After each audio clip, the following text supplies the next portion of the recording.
Why is the tip of your pencil, made of graphite, so slippery, while a diamond, made of the exact same element, carbon, is the hardest natural substance on Earth?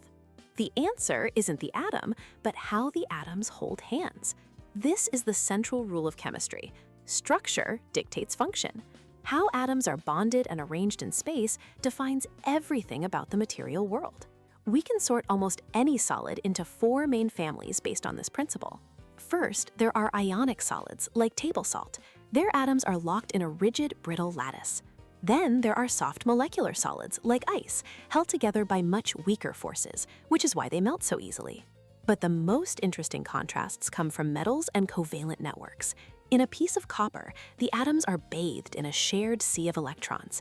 This sea allows electricity to flow freely and lets the atoms slide past one another without breaking apart. It's why a wire can bend and conduct a current. Now, think of diamond again. It's a covalent network. Each carbon atom is locked into a perfect, rigid 3D framework with four others. There are no free electrons, no room to move. It's an atomic fortress, making it an incredible insulator and impossibly hard. Graphite is the clever middle ground.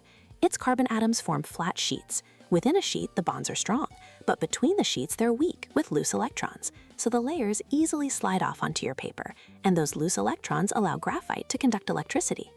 This understanding is everything. It's why a ceramic spacecraft heat shield, another covalent network, withstands blistering temperatures.